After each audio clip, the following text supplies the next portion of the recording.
하나님의 말씀 누가복음 1장입니다.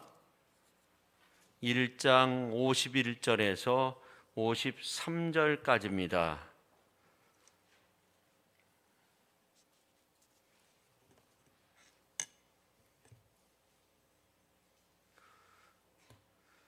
그의 팔로 힘을 보이사 마음의 생각이 교만한 자들을 흩으셨고 권세 있는 자를 그 위에서 내리치셨으며 비천한 자를 높이셨고 줄이는 자를 좋은 것으로 배불리셨으며 부자는 빈손으로 보내셨도다.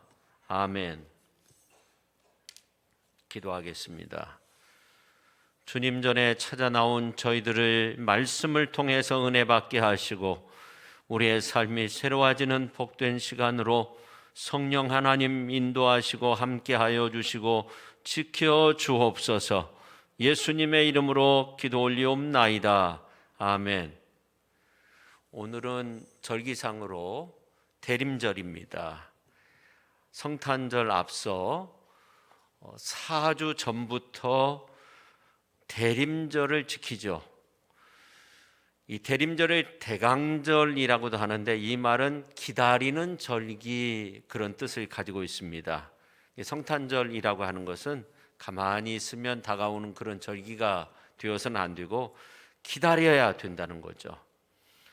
예수님의 초림은 2020년 전에 이루어졌는데 그때도 수많은 사람들이 메시아의 도래를 기다렸습니다. 그래서 하나님의 때, 하나님의 말씀대로 예수님이 이 땅에 오셔서 완벽한 구원을 이루셨습니다. 또한 우리 크리스찬들이 지키는 이 대림절은 재림하시는, 다시 오기로 약속하신 예수 그리스도를 기다리는 절기입니다. 대림절은 또한 도착한다는 그러한 뜻을 가지고 있는데 기차역이나 공항에서 누군가를 기다리죠. 도착을 기다리는 겁니다.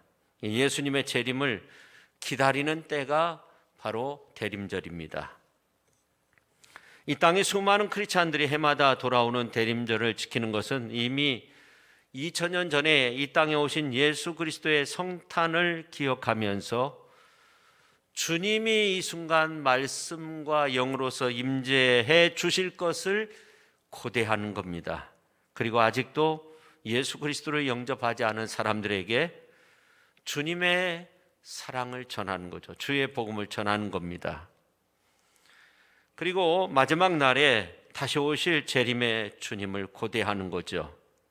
그래서 이 대림절은 기쁨과 소망과 즐거움으로 기다리는 절기가 되어야 합니다. 사실 구원은 우리 인간이 하나님을 만나는 이러한 사건을 통해서 이루어지는 겁니다. 그리고 구원받은 그리스도인들은 예배를 통해서 매일매일 새롭게 주님을 만날 수 있어요.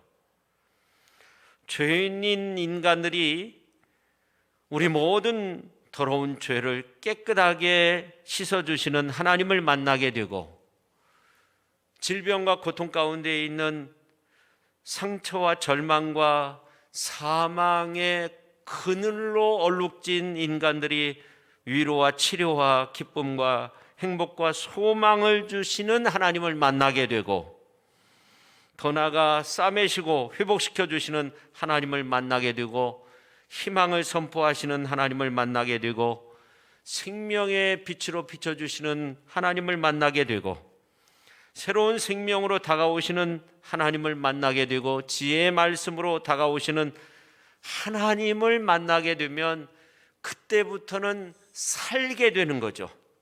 새 생명을 얻게 되는 겁니다. 성탄이 우리에게 축복의 날이고 그날에 하나님의 은총을 받아 누리게 되는 것은 우리가 그날에 하나님의 임마누엘 하나님이 우리와 함께 하시기 때문이죠. 우리가 하나님의 은혜와 은총을 받아 누리기 위해 해야 할 중요한 일 중에 하나는 그날을 준비하며 기다려야 된다는 겁니다. 설레이는 마음으로 정말 기쁨이 가득한 그러한 은혜 속에서 우리가 그 날을, 주님의 재림의 날을 기다릴 수 있어야 됩니다. 연말에 성탄절 행사는 조용하게 치르더라도 우리의 마음은 기쁨으로 가득 차 있어야 됩니다. 기다림이 있어야 돼요. 우리가 복음서를 읽다가 보면 재미있는 사실을 발견하게 되는데, 마가복음 1장 1절에 있는 말씀이 이렇게 시작돼요. 하나님의 아들 예수 그리스도의 복음의 시작이라. 자, 복음의 시작이라는 거예요. 근데 복음의 시작이면 예수님에 대한 이야기가 바로 나와야 되는데, 예수님의 이야기가 바로 나오는 것이 아니라 세례 요한의 이야기가 나옵니다. 이 마가복음은 몇 가지 특징이 있는데 복음서 가운데 제일 먼저 기록된 복음서입니다. 그래서 마태와 누가는 이 마가복음서를 인용해서 복음서를 기록했어요. 그래서 이 마가복음서가 원복음서다 그렇게 말합니다. 문장이 짧고 간결하고 힘이 넘칩니다. 섬기러 오신 예수 그리스도, 행동하시는 예수 그리스도에 초점을 맞추고 있습니다. 그래서 마가복음서 1장을 보면 예수님의 어떤 족보 탄생 이야기, 이러한 이야기가 나오지 않아요. 바로 예수님의 공생애가 시작되는데, 마가가 예수 그리스도의 복음의 시작이다 하고서 예수 그리스도에 대한 복음의 이야기를 하지 않고 세례 요한의 이야기를 하고 있다는 겁니다. 세례 요한은 예수님보다 6개월 먼저 이 땅에 와서 예수님의 활동을 준비한 사람이었죠. 그래서 이 마가복음서 1장 2절 3절이란 말씀을 보면 준비라는 말씀이 여러 번에 걸쳐서 나오는데, 2절 중반절에 있는 말씀을 보면 그가 내 길을 준비하리라, 주의 길을 준비한다는 겁니다. 또 3절에 있는 말씀을 보면 너희는 주의 길을 준비하라, 그의 오실 길을 곧게 하라, 그렇게 말씀하고 있어요. 이러한 말씀은 말라기서 3장 1절에 있는 말씀, 또 이사야서 40장 3절에 있는 말씀을 인용한 겁니다. 그러니까 이 마가복음서를 기록할 때 복음의 시작이다 해놓고 구약에 있는 말씀을 인용해요. 근데 구약에 있는 말씀이 마가복음서에 많이 인용되어 나오지 않아요. 맨 처음 2절 3절만 나와요. 그 다음부터는 이제 예수님의 공생의 사역의 이야기가 나오는데, 그 전에 세례 요한의 이야기를 한다는 겁니다. 그래서 마가는 복음의 시작을 알리고 나서 어떻게 보면 뒤를 돌아보지 않고 막 앞으로 달려가죠.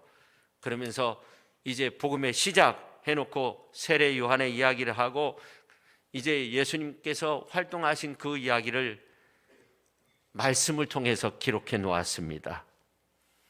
근데 이제 마가복음서만 그런 것이 아니라 마태복음서, 누가복음서, 요한복음서에도 보면 예수님의 공생의 이야기 전에 이 세례 요한의 이야기를 꼭 하고 있다는 겁니다. 베드로 사도도 그랬어요. 사도행전 10장에 있는 말씀을 보면 경건한 백부장 고넬료가 환상을 보고 사람을 보내서 베드로를 청해 올 때, 베드로가 고넬료 집에 가가지고 그 식구들과 친구들 앞에서 하나님의 말씀을 선포하는데, 이 하나님의 말씀은 이방인을 향한 첫 번째 설교의 말씀이에요. 베드로가 이방인 앞에서 최초로 설교의 말씀을 선포하는데, 예수님의 십자가의 사역, 십자가의 죽음, 또 부활, 이러한 것들을 증언합니다. 이게 이제 캐리그마라고 하는데 설교의 원형이라는 그런 말입니다. 그래서 베드로가 이렇게 예수님의 십자가의 사건, 구원의 사건, 부활의 사건이라는 것들을 설명하는데, 그에 앞서서 역시 요한의 이야기를 하고 있어요. 그래서 사도행전 10장 37절에 보면 곧 요한이 그 세례를 반포한 후에 갈릴리에서 시작하여 온 유대에 두루 전파된 그것을 너희도 알거니와 하나님이 나사렛 예수에게 성령과 능력을 기름 붓듯 하셨음에 그렇게 말씀하고 있어요. 요한의 이야기를 하고 세례 요한의 이야기를 하고 있다는 거예요. 그러니까 세례자 요한은 세례를 베푼 사람이면서 동시에 광야에서 외치는 자의 소리, 주의 첩경을 평탄케 하는 메시아의 사역을 잘 감당할 수 있도록 하였던 그 당시에 굉장히 유명한 사람이었죠. 근데 참 놀라운 것은 예수님이나 세례 요한도 회개하라 천국이 가까웠다, 사역을 맨 처음 시작할 때 외친 말씀이 그거예요. 회개하라 천국이 가까웠다. 그러니까 세례 요한은 주의 복음 사역에 초석을 놓은 사람이에요. 제가 왜 이러한 말씀을 서두에 하냐면 이제 복음서마다 예수 그리스도의 복음의 시작을 세례 요한으로 잡고 있다는 겁니다. 복음의 시작과 함께 예수님의 행적 이야기가 나오는 것이 아니라 세례 요한의 행적이 나온다는 겁니다. 그러니까 우리의 시작이 어디인가? 결국 이 시작이라고 하는 것은 준비가 시작인 거죠. 그러니까 이 대림절은 준비하는 절기, 예수 탄생을 준비하는 절기로서 굉장히 의미가 있는 거예요. 성탄절은 하루이지만 사실은 대림절부터 잘 이렇게 준비하면서 성탄절을 맞이할 수 있어야 됩니다. 자, 그러면 성탄을 정말 기다리고 준비한 사람이 누굴까, 그런 생각을 해보았어요. 저는 요셉도 아니라고 생각해요. 그리고 요셉이나 마리아 주변에 있었던 사람들도 아니라고 생각해요. 정말 숨죽이며 그렇게 하루하루 보내며 성탄을 기다렸던 사람은 바로 마리아입니다. 마리아. 물론 이제 요셉이 마리아 옆에서 든든한 버팀목이 되어줬죠. 근데 이 마리아처럼 성탄절을 기다렸던, 첫 번째 이 성탄절을 기다렸던 사람은 없어요. 그래서 그런지 예나 지금이나 우리가 영원히 바라보아야 할 이 모델, 남자로서는 예수님, 여성으로서는 마리아가 되었어요. 근데 두 분 모두 비극적인 삶을 살았다는 그런 공통점이 있어요. 그래서 이 대부분의 그리스도인들은 예수님이 33년 동안 고난의 생애를 보내시고 십자가상에서 죽으셨다는 이러한 사실을 잘 알고 있어요. 근데 마리아가 90년 동안 얼마나 힘든 세월을 보냈는가, 여기에 대해서는 잘 모릅니다. 사람들은 자기가 좋아하는 어떤 인물이나 물건이나 더 나아가 어떤 사상적인 것까지도 미화시키려는 그러한 경향이 있는데, 그래서 이 고통의 모습들은 숨기고 좋은 부분만 드러내려고 해요. 더욱더 신앙의 대상인 경우는 신화적인 에피소드를 첨가해가지고 부풀리는 경향이 있어요. 근데 마리아 주변의 이야기를 보면 이 신화적인 요소가 많아요. 성당마다 세워진 마리아상은 하나같이 그 손이 섬섬옥수죠. 콧대는 쭉 뻗은 이러한 모습이 세상에서 그렇게 아름다운 미인이 있을까, 그렇게 느껴질 만한 모습을 하고 있어요. 마리아가 석고상의 모습처럼 그렇게 아름다운 여성이었다면 당시 가난뱅이 목수 요셉과 정혼하지 않았을 거예요. 목수 요셉의 부인 마리아는 손이 거칠었을 겁니다. 허리도 굽고 일을 많이 해서 목수 일을 도와서 손도 크고 그랬을 거예요. 요셉 이야기가 성경에 많이 나오지 않는 것을 볼 때 요셉은 아마 장수하지 못한 것 같아요. 그래서 마리아는 예수를 비롯한 자녀들을 키우기 위해서 많은 고생을 했을 겁니다. 그러나 지금도 마리아는 9억이 훨씬 넘는 신자들로부터 숭배를 받는 최고의 미인이 되어 있죠. 세계 어느 곳에 가도 산타 마리아라는 그러한 성당이 있는데 그 의미는 산타 할아버지와 관계되는 그러한 성당이라는 뜻이 아니라 예수님이 아닌 성모 마리아에게 봉헌된 교회라는 그런 뜻을 가지고 있어요. 중세 때는 마리아 숭배가 더 성행했는데 종교 심리학에서는 그 이유를 인간 심리의 필연적인 결과로 봐요. 인간은 영원히 모성을 찾는다는 거예요. 이렇게 개신교 신자의 눈으로 볼 때 구교가 좀 무리한 교리를 만들어서 교인들에게 믿도록 강요했다 이렇게 생각할 수 있어요. 구교가 그렇게 했다. 근데 우리 개신교 역시도 반성해야 할 그러한 부분들이 참 많이 있죠. 이 코로나 시대를 보내면서 이러한 사실들을 우리가 발견하게 됩니다.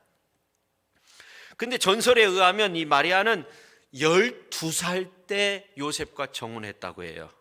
그래서 미켈란젤로의 피에타라는 그러한 조각품을 보면 16세의 마리아가 자기보다 늙은 33세의 아들 예수의 시신을 안고 우는 이러한 모습이 조각되어 있어요. 마리아는 분명 그 당시의 상황을 고려해 볼 때 소녀의 나이, 젊은 아주 그런 나이에 천사 가브리엘로부터 수태고지를 듣게 되었어요. 그때 얼마나 무서웠을까. 그래서 성경에 보면 두려워하지 말라 그렇게 가브리엘이 외치고 있죠. 당시 율법으로는 결혼하지 않은 처녀가 임신하면 간음한 것으로 간주해서 돌로 쳐 죽이던 그런 시대였어요. 지금은 결혼 안 하고 아이만을 갖기 원하는 그런 여성들도 있다고 하잖아요. 근데 그 당시에는 어떤 그런 율법적인 문제가 있었어요. 그런 것이 아니더라도 마리아는 혹시라도 요셉이 그녀를 의심해서 파혼하려고 그렇게 결정을 할 수도 있는 그런 상황이었죠. 그러면 목숨을 부지할 수 없어요. 율법에 의해서 돌로 처단되어야 하는 그러한 상황 속에 있었습니다. 근데 마리아는 천사 가브리엘을 통해 주시는 그 하나님의 말씀을 순종하면서 받아들였다는 겁니다. 성도 여러분, 오늘 이제 본문 말씀은 마리아의 찬가 중에 한 부분인데 마리아의 찬가는 46절에서 55절까지예요. 오늘 이제 말씀을 보면 이제 그 마리아의 찬가 중에 53절 부분이 우리의 마음을 울리고 있어요. 53절 전반절에 보면 줄이는 자를 좋은 것으로 배불리셨으며 그렇게 말씀하고 있어요. 이 말씀이 저의 가슴을 사무치게 만들어요. 마리아의 찬가의 내용에 보면 분명 마리아는 자신이 굶어 보았다는 거예요. 굶주린 사람들을 보았음에 틀림없어요. 우리 주님도 주기도문을 우리에게 알려주셨는데 거기에 보면 오늘날 우리에게 일용할 양식을 주옵시고 일용할 하루 먹을 양식을 달라고 그렇게 기도문이 들어있는 것을 알 수 있어요. 저는 그런 내용이 들어간 것은 우리 주님도 그 당시 어려운 상황 속에서 굶어 보신 분이었다는 것을 암시해 주는 그런 내용이라고 생각해요. 또한 신약 성경 복음서나 서신서에 보면 예수님께는 동생들이 많이 있었는데 누구 하나 어머니를 제대로 모신 사람이 없었던 것 같아요. 마리아는 자식들을 키우느랴 고생도 많이 했지만 자녀들로부터 효도를 받아볼 수 없었던 그런 여성이었어요. 큰아들 예수님은 십자가에 못 박혀 죽으셨죠. 야고보도 역시 사도로서 순교를 당했어요. 이러한 것을 아셨던 우리 예수님은 십자가상에서 7마디의 말씀을 하실 때 세 번째 말씀을 통해서 제자 요한에게 먼저 이제 어머니에게 여자여 보소서 아들입니다 하면서 요한에게 보라 너의 어머니라고 하면서 당부의 말씀을 하셨어요. 그래서 이 사도 요한은 에베소에서 마리아를 90세까지 돌보았다고 해요. 그러니까 이 사도 요한은 40년 넘게 어머니처럼 마리아를 모시고 있었던 겁니다. 마리아에게 가장 힘든 시기는 아들이 죽는 과정을 지켜보는 때였어요. 성지순례를 다녀본 분들은 필수 코스가 있는데 비아돌로로사를 걸어보는 거예요. 십자가의 길을 걸어가는 거예요. 걸어보는 거죠. 근데 14개 처소가 있는데 네 번째 처소가 마리아가 채찍에 맞아 피에 얼룩진 몸으로 십자가를 짊어지고 가다가 쓰러진 아들 예수의 몸을 만지다가 그 자리에서 기절하여 쓰러진 장소라고 합니다. 네 번째 처소가 있어요. 아마 세상 어머니가 마찬가지일 거예요. 자식이 피투성이가 되어서 자신이 짊어져야 하는 그 십자가의 형틀을 지고 가다가 쓰러졌다면 기절하지 않을 분이 어디 있겠어요? 어리석은 마리아, 한 번 기절했으면 그 길로 병원에 가든지 아니면 집에 가서 이불 뒤집어 쓰고 울든지 할 거지, 끝까지 예수님의 고난의 과정을 다 지켜봅니다. 무엇 때문에 빌라도의 법정, 가야바 법정, 헤롯의 법정 밤새워 따라다니며 아들의 재판을 지켜보며 가슴을 태운단 말입니까?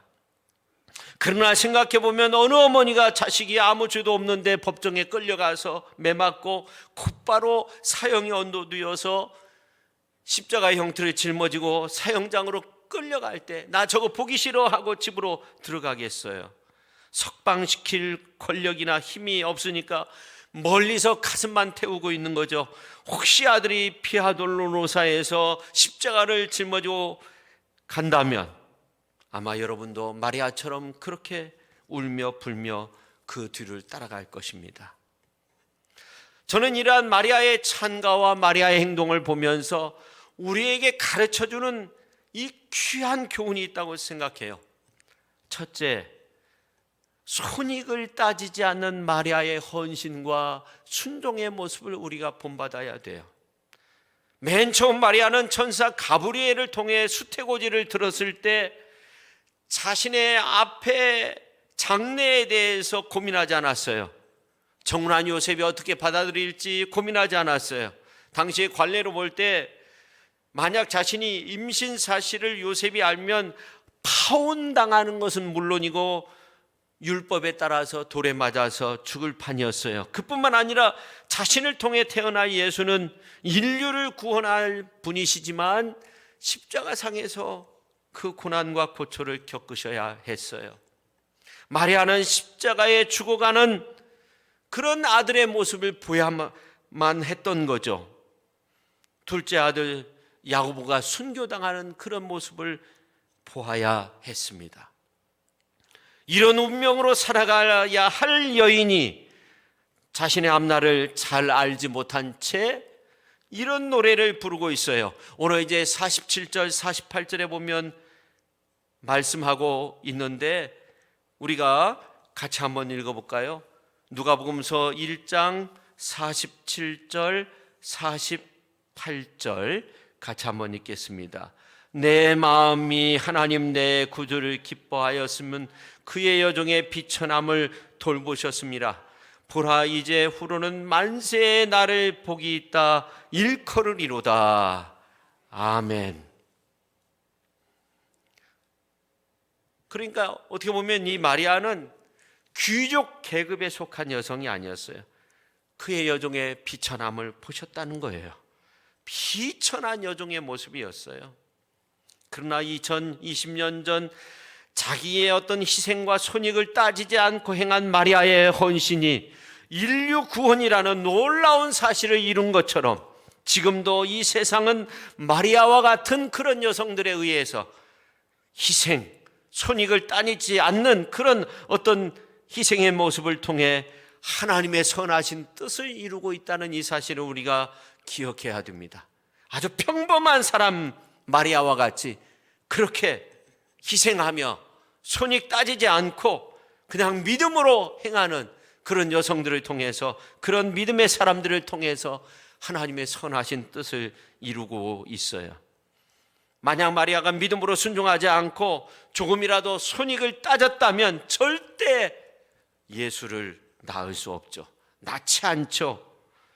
요즘 아이를 많이 낳지 않는 이유 중에 하나가 바로 여기에 있는 거 아닙니까? 여러 가지 생각해요. 그러나 마리아는 어떤 희생이든지 내가 각오하고 손익 따지지 않고 그렇게 믿음으로 순종한 겁니다. 근데 놀라운 것은 이런 마리아와 같은 이들을 통해 하나님의 선한 역사가 이루어지고 있다는 겁니다. 이것저것 따지면 아무것도 할 수 없어요. 어느 한국인 부부는 미국으로 유학을 가가지고 공부를 해서 학위를 다 따고 미국의 주립대학 교수가 됐어요. 이민자의 생활 중 얻은 아들들을 대학으로 보내고 아들들이 집에 없으니까 이제 한국에서 아주 어린 여자아이를 입양했어요. 딸로 입양했어요. 만 12살이 되면 너는 입양하다라는 것을 알려줘야 한다고 해요, 법적으로. 그래서 그 이야기를 딸에게 해주었더니 딸이 그 후부터 방황하기 시작하는 거예요. 그로 인해서 부부가 너무나도 힘들게 그렇게 보내는 거예요. 딸이 그런 말을 한다는 거예요. 왜 나의 친부모가 나같이 예쁘고 똑똑한 딸을 그렇게 버렸느냐는 거예요. 그렇게 물으면 대답할 길이 없었다는 거예요. 근데 교수인 아버지는 딸이 나중에 좋은 부모 만나고 좋은 믿음의 가정을 만났기 때문에 이렇게 자랐다는 이 생각은 전혀 하지 못한다는 거예요. 오늘의 자기가 이렇게 예쁘고 건강하게 자랄 수 있었던 그 배우의 그 양부모의 사랑과 헌신이 있었다는 이 생각은 전혀 하지 못한다는 거예요. 이게 바로 인간의 한계라는 거죠. 오늘 또 이런 교수 부부처럼 희생과 손익을 따지지 않는 사람들에 의해서 하나님의 뜻이 이 땅 가운데 펼쳐지고 있어요. 어느 미 군목의 이야기인데 6.25 전쟁에 참여했어요. 근데 입양한 딸을 가지게 됐어요. 근데 어느 날 이 딸이 이제 피부 색깔도 다르고 뭐 모습이 다르니까 내가 어디서 왔느냐를 자꾸 묻는 거예요. 그래서 이제 한국에서 입양됐다고 그렇게 이야기를 하니까 나는 왜 한국 사람인데 미국인으로 살아야 하는가? 계속적으로 이제 수많은 밤을 지새우며 고민하길래 그 입양했을 때 이야기를 했다는 겁니다. 그래서 미군이 압록강까지 올라갔을 때 중공군이 개입해가지고 후퇴할 때 한참을 후퇴하다가 철수하던 미군이 갓난아기의 울음소리를 듣게 됐어요. 차를 멈추고 어디서 소리가 나는가 가만히 보니까 다리 밑에서 소리가 나요. 가보니까 한 여인이 방금 낳은 아기를 안고 있는데 날씨가 굉장히 추운데 기저귀도 없이 엄마는 자기가 입던 그 옷을 하나하나 벗어가지고 아기를 계속적으로 둘러싸고 겹겹이 싸가지고 엄마는 맨살이 돼서 얼어서 죽었고 이 아기는 죽지 않고 울고 있는 거예요. 미군이 들어가지고 이 아기를 데리고 온 거예요. 엄마는 대충 묻어주고 그래서 데리고 와가지고 부대 군목에게 보냈다는 거예요. 그래서 이런 이야기를 들은 딸이 나중에 대학을 졸업하고 한국에 오게 됐어요. 그리고 죽었던 그 어머니의 무덤을 찾게 됐어요. 겨울이었는데 눈이 오는 날이었어요. 이 딸은 자기가 입던 옷을 하나하나 벗어서 눈 덮인 어머니의 무덤을 덮습니다. 그러면서 이렇게 말하는 거예요. 한국 엄마, 나를 낳아주었던 날도 그렇게 이렇게 추웠어. 딸이 울면서 자기 옷을 벗어서 하나하나 벗어서 어머니의 무덤에 이렇게 덮어주면서 울으니까 이제 양 부모도 함께 옆에서 울었다고 합니다. 오늘 이제 요한복음서 1장 51절에서 53절에 있는 말씀 우리가 같이 한번 읽어볼까요?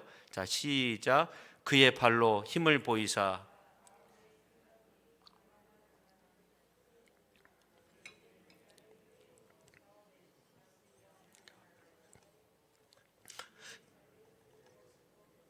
아멘. 자, 주님이 그런 분이세요. 주님이 우리를 위해서 십자가상에서 그 옷이 벗겨지고 옷이 다 찢겨지고 십자가상에서 매달렸어요. 수모를 다 받으셨어요. 어린 마리아는 이제 앞으로 그 예수님에 대해서 아는지 모르는지 그렇지만 노래를 불렀던 거죠.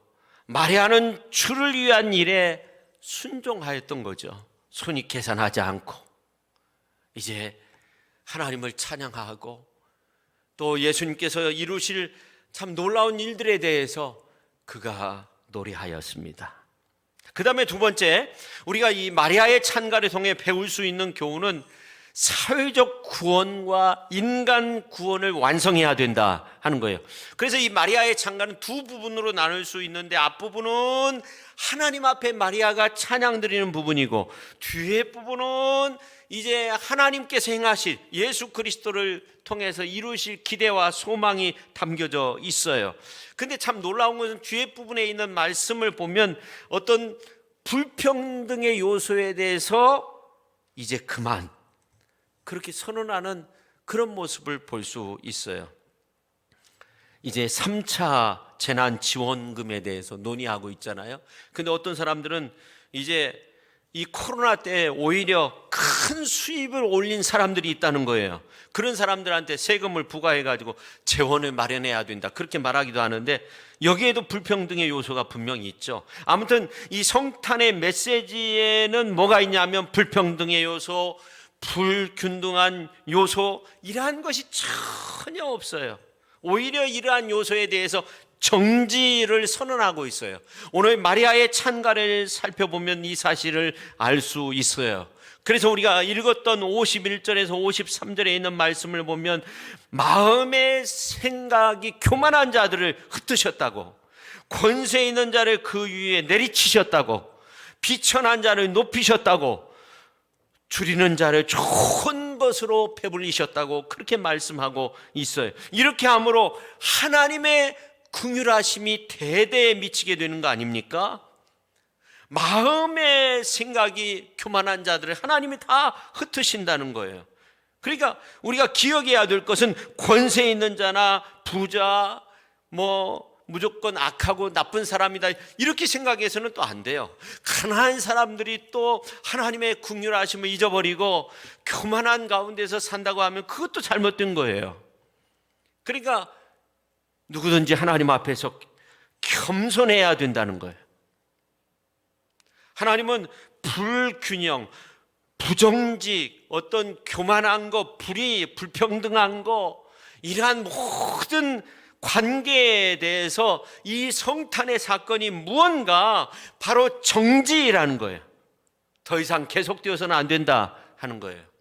그래서 오늘 이제 51절, 52절, 53절에서 이런 놀라운 말씀을 선포하고 있는 거죠. 불균등한 사회, 불공정한 사회, 불의한 사회, 이제 우리 주님이 다 바꾸어내신다는 거예요. 마리아는 그것을 노래하고 있는 거예요. 이제 말씀을 마치려고 해요. 한 아기를 가진 임산부는 임신한 그 아기를 위해서 정말 많은 노력을 해요. 아마 성탄을 준비하며 기다린 사람 가운데 마리아처럼 조심스럽게 준비한 사람은 없을 거예요. 어린 나이에 천사 가브리엘을 통해서 수태고지를 들은 이후에 누구보다도 성탄을 기도하면서 준비한 사람이 마리아였습니다. 그런데 마리아는 이런 노래를 부르며 대림절을 보내서요, 내 영혼이 주를 찬양하며 내 마음이 내 구주 하나님을 기뻐하는 것은 그가 이 천한 종을 돌아보셨습니다. 이제부터는 모든 세대가 나를 행복하다 하겠네. 능력 있는 분이 나를 위해 큰 일을 하셨으니 그의 이름 거룩하여라. 그를 두려워하는 사람들에게 자손 대대로 자비를 베푸시는구나.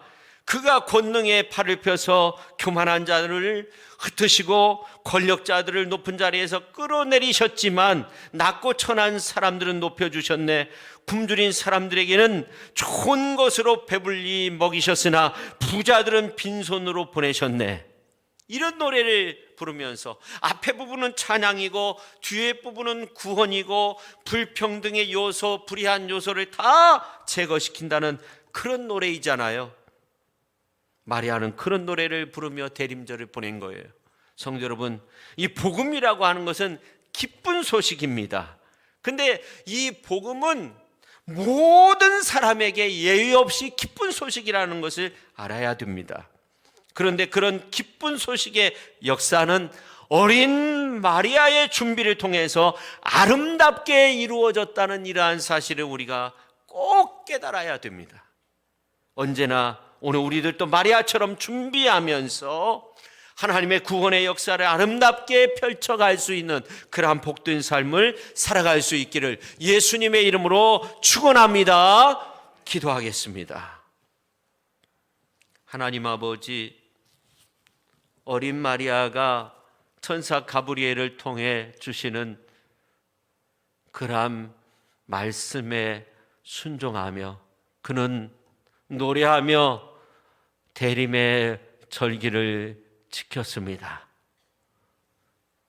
첫 번째 성탄절을 맞이하기 위해 누구보다도 기도하며 그렇게 하루하루 보냈던 준비하는 그 여성이 마리아였는데 그 마리아의 모습을 우리가 여러 가지로 생각해 보며 대림절을 보내는 우리의 마음 자세를 다시 한번 가다듬게 됩니다. 하나님 아버지, 오늘 이 어려운 시대에 정말로 우리가 준비하는 마음으로 거룩한 주일을 보내게 하시고 하루하루 기도하는 가운데 정말로 하나님의 뜻을 이루기 위해 힘쓸 수 있는 저희들 되게 하여 주시고 마리아처럼 이제 찬양과 구원의 은혜를 노래하며 살아갈 수 있는 그러한 훌륭한 믿음의 성도님들, 대림절을 보내는 훌륭한 믿음의 사람들이 다 되게 하여 주옵소서. 마리아의 준비의 그 모습을 우리가 본받게 하여 주시고 그런 마음으로 성탄절을 맞이할 수 있는 저희들 모두가 되게 하여 주옵소서. 예수님의 이름으로 간절히 기도하옵나이다. 아멘.